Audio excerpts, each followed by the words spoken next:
कर्पूरगौरं करुणावतारं संसारसारं भुजगेन्द्रहारं सदा वसन्तं हृदयारविन्दे भवं भवानी सहितं नमामि।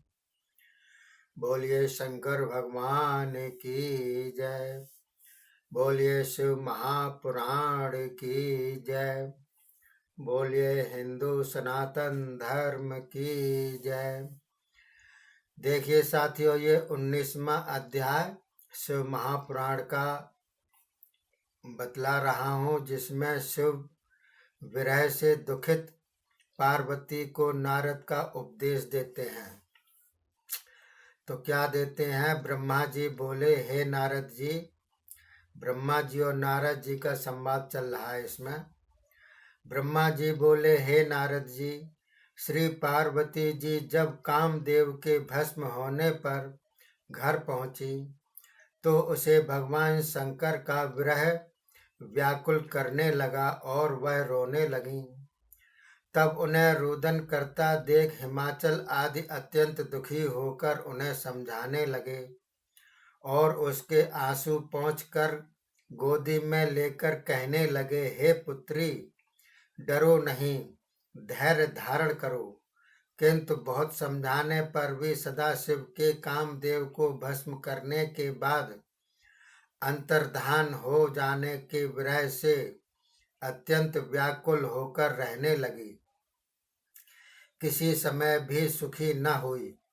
श्री पार्वती जी तो खाते पीते बैठते सोते सब समय में शिव विरह में अत्यंत व्याकुल रहने लगी। अपने स्वरूप को धिक्कारती हुई कहने लगी कि मेरा जन्म ही क्यों हुआ और मुझे यह स्वरूप ही दुखदायी हुआ, इसलिए मेरे जन्म एवं स्वरूप को भी धिक्कार है। अत्यंत शोकातुर होकर शुभ नाम अपने जपने लग गईं और अत्यंत दुखी हो गईं। ब्रह्मा जी बोले, हे नारद जी, तुम ही उस समय लोकों में घूमते घूमते वहां पहुंच गए। हिमाचल ने तुम्हें आया देखकर आदर सत्कार के साथ उत्तम आसन बिठाया। इसके बाद अपनी पुत्री के शिव पूजन से लेकर कामदेव के भस्म होने तक का सारा वृतांत कह सुनाया। यह सुनकर तुमने तो हिमाचल को केवल इतना ही कहा कि शिव भजन करो। इतना कहकर वहां से उठकर तुम श्री पार्वती जी के पास पहुंचे और उन्हें अकेला पाकर तुम बोले, हे पार्वती जी, बिना तपस्या किए हुए भगवान शंकर की तुमने सेवा की, इससे तुमको अभिशाप हो गया था। तुम्हारे उसी अभिमान को तोड़ने के लिए ही सदाशिव ने ऐसा किया है। तुम्हारे स्वामी भगवान रुद्र तो विरक्त एवं महायोगी हैं। उन्होंने देखा कि बीच में कामदेव का प्रवेश हो गया है, उसको उन्होंने भस्म कर डाला और आप अंतर्धान हो गए। अब तुम उनकी प्राप्ति के लिए बहुत समय तक तप एवं आराधना करो, जिससे प्रसन्न होकर सदाशिव तुम्हें स्वीकार करें। इतना सुनकर श्री पार्वती जी बोली, हे नारद जी, आप परोपकार परायण हो, कृपा कर शिव आराधना के लिए मुझे मंत्र प्रदान करें, क्योंकि गुरु की दीक्षा के बिना कोई कार्य सिद्ध नहीं होता। वेद इसी प्रकार कहते हैं। तब हे नारद जी, तुमने कहा कि हे देवी, मैं तुम्हें पंचाक्षर मंत्र कहता हूँ, उसका जप करो। वह मंत्र है ओम नमः शिवाय। यह मंत्र सब मंत्रों का राजा है और सर्व कामनाओं को पूर्ण करने वाला है। भगवान शिव को अत्यंत प्रिय भुक्ति मुक्ति का दाता है। इसे विधि पूर्वक जपने से तुमको साक्षात शिव के दर्शन होंगे। तुम इसके जपने में नियमों का पालन अवश्य करना। सदा शिव प्रसन्न हो जाएंगे। श्री नारद जी श्री पार्वती जी को इस प्रकार मंत्र का उपदेश देकर देवताओं से मिलने के लिए स्वर्ग में पधारे। बोलिए शंकर भगवान की जय। 20वें अध्याय के अंतर्गत श्री पार्वती जी की तपस्या बतलाई है। किस प्रकार से तपस्या की उन्होंने। तो नारद जी बोले, ब्रह्मा जी बोले, हे नारद जी, शिव जी तपस्या द्वारा प्रसन्न होते हैं। इस प्रकार का निश्चय करके श्री पार्वती जी ने अपनी जया तथा विजया इन दोनों सखियों को अपने समीप बुलाया और कहा कि मेरी तपस्या करने का विचार है। इसके लिए तुम मेरे माता पिता से पूछ देखो, वह इस विषय में क्या सम्मति देते हैं।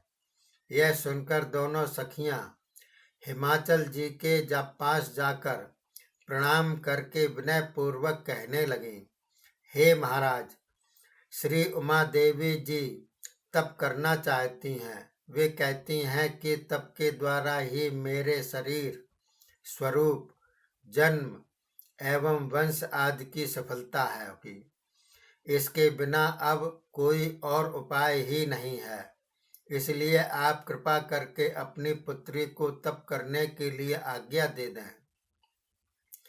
यह सुनकर हिमाचल बोले, हे पुत्रियों, मुझे तो पार्वती जी का विचार बहुत अच्छा प्रतीत होता है।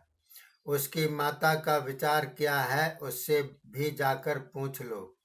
यदि उसकी माता जी भी आज्ञा दे दें तो बहुत ही उत्तम होगा।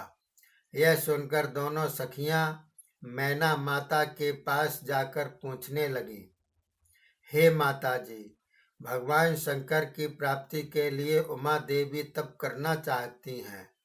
पिताजी को तो आज्ञा मिल गई है, अब आपकी आज्ञा की आवश्यकता है। यह सुनकर माता जी तो अत्यंत दुखित हो गई। उसने आज्ञा नहीं दी। तब उमा देवी स्वयं वहां आकर प्रार्थना करने लगी। बोली, आपकी अतीब कृपा होगी, आप मुझे तप करने की आज्ञा दे दें। मैं कल प्रातः काल होते ही वन में तप करने के लिए चली जाऊंगी। यह सुनकर मैना अतीब दुखित होकर बोली, हे पुत्री, तुम घर में ही तपस्या करो, वन जाने की क्या आवश्यकता है। इस प्रकार का हठ अच्छा नहीं। स्त्रियों का शरीर वन के योग्य नहीं, कोमल होता है।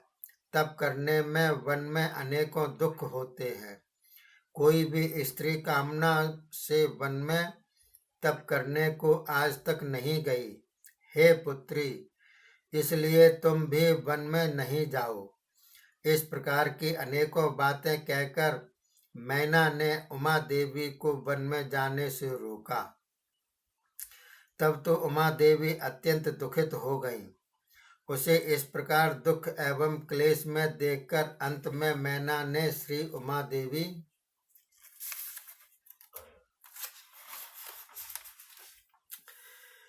जी को तप करने की आज्ञा दे दी। तब उमा देवी अत्यंत आनंद को पाकर अपनी माता पिता तथा सखी सहेली सबको यथोचित प्रणाम आदि करके उनसे आशीर्वादें पाकर तप के लिए चल पड़ी। कुछ दूर पर जाकर उन्होंने वस्त्र आभूषण आदि उतार दिए। वल्कल, मृग चर्म आदि धारण कर उसी स्थान पर पहुंची जहां से श्री गंगा जी प्रकट हुई और कामदेव भस्म हुए थे, जहां सदाशिव ने तप किया था। उस स्थान पर भगवान रुद्र का दर्शन न पाकर कुछ क्षण के लिए विरह दुख में पड़कर विलाप करने लगी। हा शिव, हा शिव शंकर, इस प्रकार के शब्द कहने लगी। तब कुछ क्षणों के बाद धैर्य धारण करके एक शिखर पर चढ़ गई। वहां की पृथ्वी को शुद्ध करके वेदी बनाकर अपनी इंद्रियों को वश में करके मन को एकाग्र कर कठिन तप करना आरंभ कर दिया। गर्मी के दिनों में अपने चारों ओर अग्नि जलाकर बीच में बैठकर मंत्र जपती। वर्षा का कष्ट सह सहकर शीतकाल में शीतल जल में बैठकर मंत्र जपती। खाना पीना वायु आदि का सब विचार छोड़ दिया। सब मनोरथों के पूर्ण करने वाले भगवान शंकर के ध्यान में मग्न होकर मंत्र जपने लगी।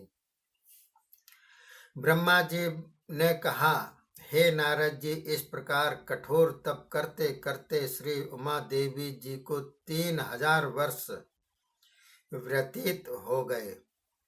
उन्होंने शीत वर्षाधिक अनेकों कष्ट सहे। उसके बाद जिस स्थान पर सदाशिव ने 60,000 वर्ष बैठकर तप किया था, उसी स्थान पर बैठकर श्री उमा देवी विचार करने लगी। मैंने इतने समय तक नियम पूर्वक अत्यंत कठोर तप किया, किंतु भगवान शंकर अभी तक प्रसन्न नहीं हुए। मैं तो श्री नारद जी के बताए हुए पंचाक्षर मंत्र को निरंतर जप रही हूँ। इसी मंत्र के द्वारा शिव प्रसन्न हो जाते हैं। जिनके गुण मुनिगण एवं वेद गाया करते हैं, वे सदाशिव मुझ पर प्रसन्न होकर शीघ्र दर्शन दें। ऐसा विचार कर उमा देवी फिर बहुत समय तक तप करने में प्रवृत्त हो गई। इस प्रकार से उमा देवी के कठोर तप को देखकर आश्चर्य में पड़े हुए सभी लोग उनके दर्शन के लिए आने लगे कि इस प्रकार का कठोर तप आज तक तो किसी ने किया ही नहीं। धन्य हो उमा देवी जी, आपकी सदा काल जय हो। इस प्रकार जय जयकार करते और अपने अपने स्थान को चले जाते। बोलिए शंकर भगवान की जय। आगे 21वां अध्याय है, जिसमें उमा देवी के तप को देखकर देवताओं का शिव शरण में जाना बतलाया गया है।